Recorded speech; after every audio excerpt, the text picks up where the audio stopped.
The dawn in New York City is always a spectacular sight for most people, but for Lily, it signals the start of yet another exhausting day.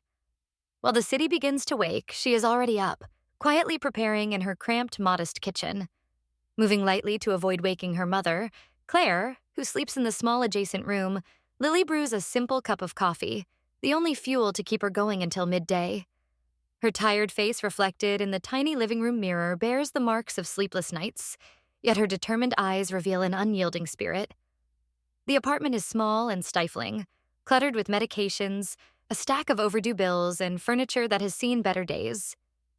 Yet for Lily, it's a sanctuary where she cares for Claire, a once strong woman now frail from a prolonged illness. Even in her weakened state, Claire remains a symbol of dignity, always reminding Lily to keep her head high. "Lily, don't forget," Claire says, in a weak but firm tone. "No matter what happens out there, hold your head up. You're worth more than they make you believe." Lily smiles, planting a kiss on her mother's forehead before heading off to catch the packed subway. On her way to the Parker mansion, she reflects on the stark contrast between her life and the luxury in which she works. The shimmering glass towers in the wealthy neighborhood seem as unattainable as stars in the night sky. When Lily arrives at the mansion, she is almost invisible to everyone else. The house is a monument of excessive wealth, with marble walls, crystal chandeliers, and furniture that looks like art pieces. For her, however, these elements only mean more work. Surfaces to scrub, objects to polish. Her job is to keep the house spotless without ever being noticed. Veronica Parker, the matriarch of the house, is a woman of impeccable appearance and an icy heart. She treats Lily and the other staff as though they're machines, dispensing commands through cold glares and precise gestures. Her steps echo through the house, a sound that keeps everyone on alert. "Lily, make sure the ballroom is spotless for tonight. Everything must be perfect before you leave," Veronica orders without even glancing at her. Lily nods respectfully, her mind racing to figure out how to finish all her tasks on time. Despite Veronica's coldness, Lily avoids conflict, knowing that losing her job is not an option. On the other hand, Richard Parker, the millionaire responsible for the family's wealth, is a more reserved figure. He rarely interacts with the staff, but when his eyes meet Lily's, there's something different in his gaze. Though he doesn't show it openly, he seems to respect her in a way the rest of the family does not. During brief breaks at work, Lily allows herself a moment to think. She walks to one of the mansion's grand kitchen windows, gazing at the expansive gardens outside. It's in these moments of silence that her mind drifts back to her mother, their struggles, and the dreams she once had but abandoned. She used to love painting, losing herself in the world of colors, but that passion was buried under the weight of responsibility. The other staff members sympathize with Lily, admiring her diligence and work ethic.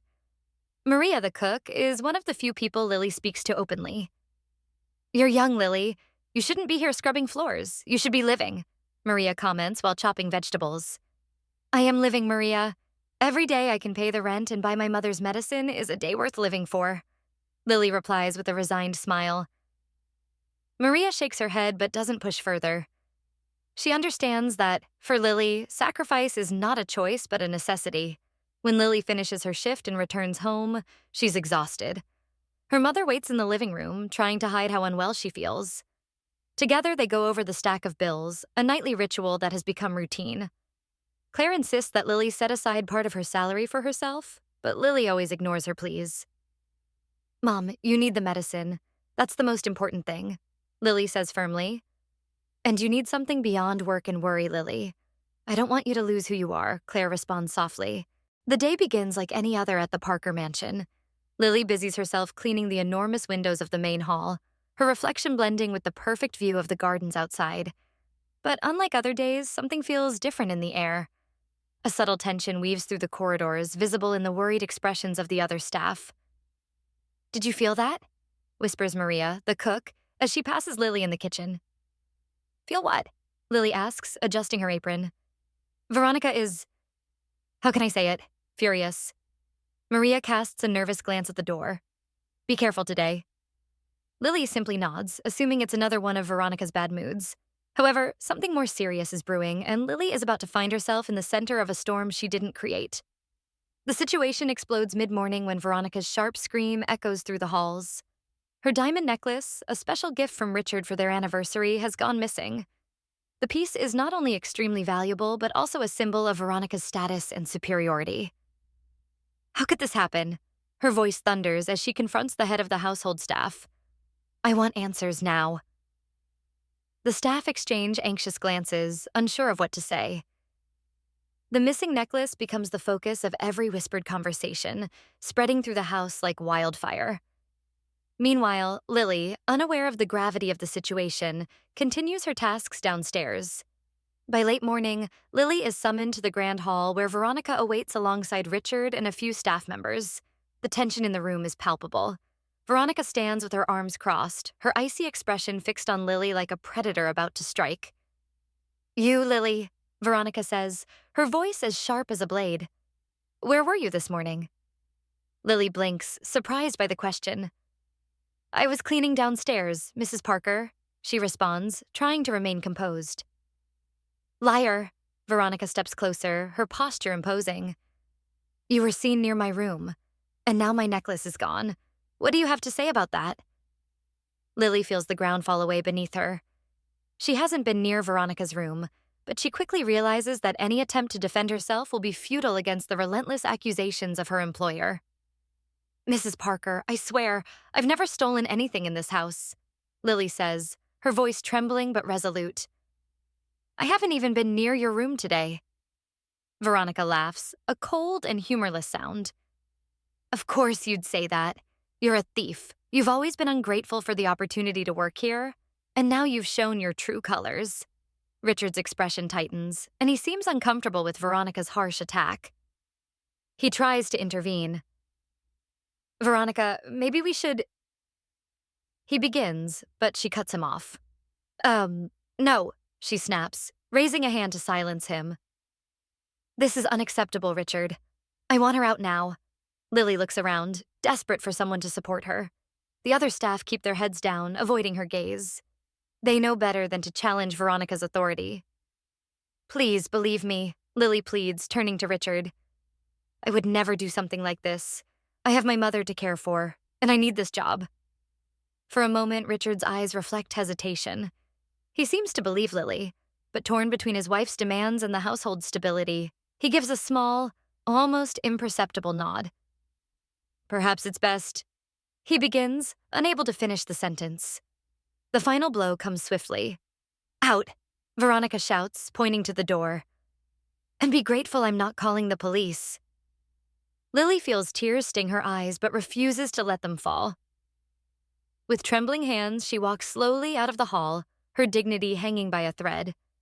The corridor feels longer than ever as she climbs the stairs to gather her belongings. At that moment, everything Lily has worked so hard to maintain, her stability, her security, her ability to care for her mother, collapses. In the tiny room designated for staff, Lily packs her few belongings. Her hands shake as she places a photo of her mother and the small amount of money she has saved into her bag. She wonders how she will explain to Claire that she lost her job, the only thing keeping them afloat. As she descends the stairs, she avoids looking at the other staff. Their silence is deafening, and she feels the sting of isolation. Passing through the front door, she casts one last glance at the Parker mansion. Despite the luxury that always made her feel out of place, that house had become a part of her life. Now she's forced to leave, treated like an intruder. The night at Lily's small home is heavy. The silence between her and her mother, Claire, is full of unspoken questions. After explaining her dismissal, Lily sees the worry etched deeper into Claire's face. But as Lily struggles to devise a plan, a forgotten detail surfaces. The letter Claire kept for years, a fragment of a past Lily never fully understood. Claire hesitates before discussing the letter's contents. With trembling hands, she hands it to Lily, explaining that the man mentioned in the letter is Richard Parker, the father Lily never knew. I didn't want you to know, Lily, Claire says in a tired but honest tone. I thought it was better this way, that the past stayed buried. For Lily, the letter is more than a revelation. It's a chance to fight back, to defend herself against injustice and to claim her place. With a heavy heart, she decides to return to the Parker mansion, not to ask for her job back, but to reveal the truth. The following morning, Lily prepares with determination. When she arrives at the mansion, the other staff look at her with surprise and caution. They didn't expect her to return, especially with such a resolute demeanor. "I need to speak with Mr. Parker," Lily announces to the head of staff, who hesitates before letting her through. Richard is in his office, his eyes focused on a stack of documents. When he hears the knock on the door, he looks up, surprised to see Lily. "Lily, what are you doing here?" he asks, his voice filled with confusion and perhaps a trace of guilt. Lily steps inside, clutching the letter Claire gave her. "I came because you need to hear the truth. About me, about my mother, and about you." Richard frowns, intrigued. He leans forward, his eyes locked on the letter Lily places on his desk. As he opens it and begins reading, his expression changes. Surprise turns to confusion, then to a mix of pain and regret. "Claire," he murmurs, recognizing the name instantly. "I loved her. I didn't know. I never knew." Lily watches as memories seem to flood Richard's mind. He speaks in a low voice, recounting his relationship with Claire. He describes how it was cut short by circumstances beyond his control. Family pressures, societal expectations, and the distance that grew between them. But he never knew Claire was pregnant. "I should have looked for her." Richard speaks more to himself than to Lily. "But I didn't know. If I had known, I didn't know either," Lily replies, her voice steady but full of emotion. "My mother never wanted me to carry this burden. She wanted to protect me, but now I'm here, and you need to know who I am." Richard rises slowly, walking to the window. The weight of Lily's revelation is evident in his posture. He runs a hand through his hair, searching for the right words. "This changes everything, Lily." He turns to face her, his voice heavy with emotion. "You're my daughter. I failed you and your mother in ways I can never make right. I should have been there." "It's not just about that," Lily responds, fighting to keep her composure. "It's about how I was treated here, how I was accused without proof. I didn't come to you for money or status. I came because this is the truth, and I won't be treated as if I'm worth nothing anymore." Richard observes her, admiring the strength and courage she shows. It's a tense moment, but also a moment of connection. He realizes he's not just standing before a wronged employee, but his own daughter, someone he unknowingly neglected for years. Richard promises to investigate what happened to the necklace and confront Veronica. He believes in Lily's innocence and knows his wife has something to hide. However, he understands that standing by Lily's side will mean facing years of unresolved family dynamics and tension. "I will make this right, Lily. For you, for your mother, and for what I should have done long ago." Before Lily leaves, Richard holds her arm for a moment.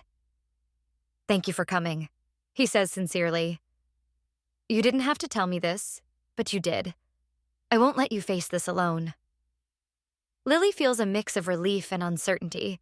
While Richard's words are comforting, she knows that actions will speak louder. The battle with Veronica and everything she represents is just beginning. Richard wastes no time. After Lily's revelation, he begins to scrutinize the events around him.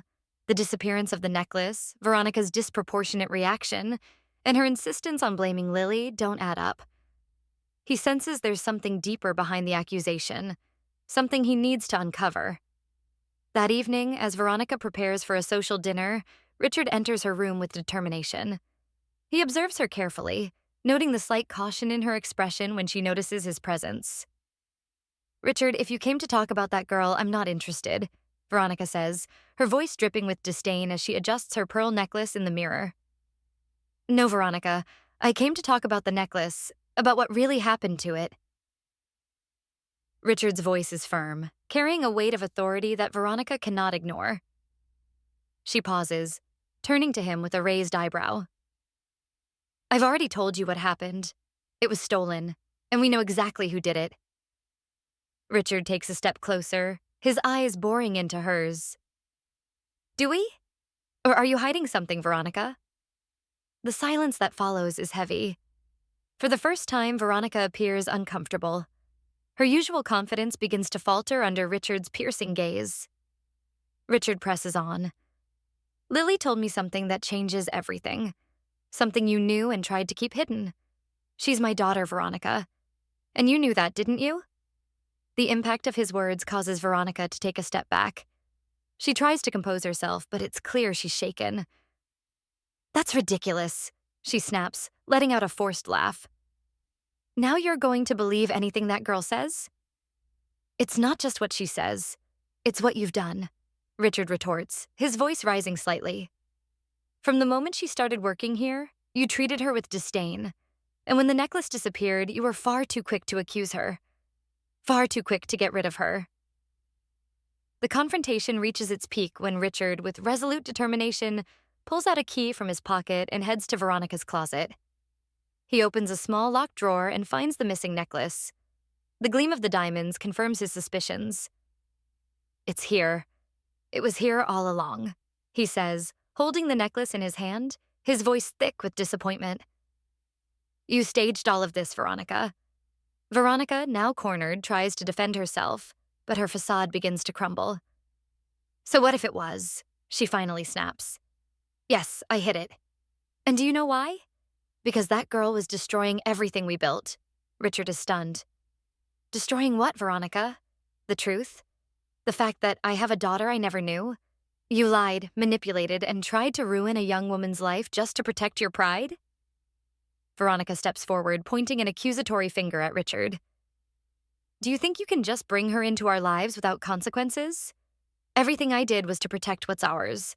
Our marriage, our reputation. I wasn't going to let that girl take it all away from us." Richard shakes his head, disbelief written all over his face. "Take what, Veronica?" "She didn't take anything. But you took something far greater from her. The chance to grow up with a father. The chance to feel accepted. You stole that from her and then tried to destroy her life again out of jealousy." Veronica falls silent, realizing she's lost. But instead of regret, her face hardens with anger. "Do whatever you want, Richard. If you want to throw everything away for her, go ahead. But don't expect me to stay and watch." The next morning, Veronica makes her decision. She packs her bags and leaves the mansion, refusing to face the consequences of her actions. Her departure is quiet, but its impact is felt by everyone in the house. The staff watch from a distance as she steps into the car without saying a word. Lily, who is at the mansion to discuss next steps with Richard, watches the scene from afar. While she feels a sense of relief, there is also a weight on her heart. Veronica wasn't just a villain. She was a woman consumed by fear and envy. Lily understands this but cannot forgive what was done. Later that day, Richard and Lily sit together in the mansion's grand office. The room, usually cold and impersonal, feels warmer now with the tone of their conversation. "I'm so sorry for all of this, Lily," Richard says sincerely. "I've failed in so many ways, but I won't fail you anymore." "It's not just about me, Mr. Parker." "Dad."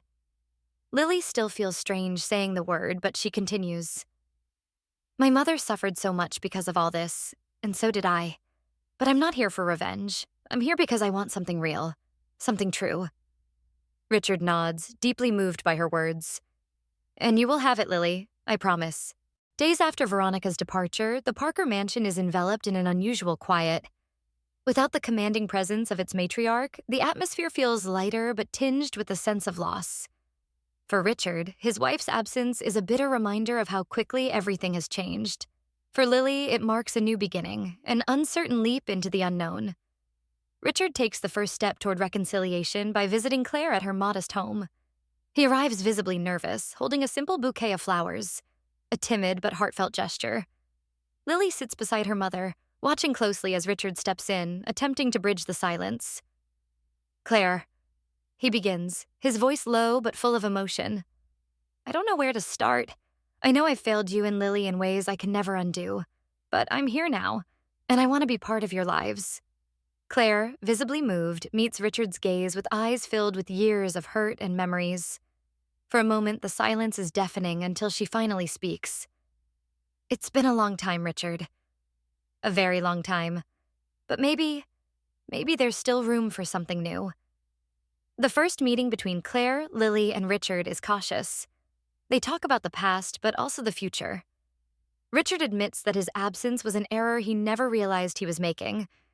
Claire, though still hurt, acknowledges that the man standing before her seems sincere in his desire to make amends.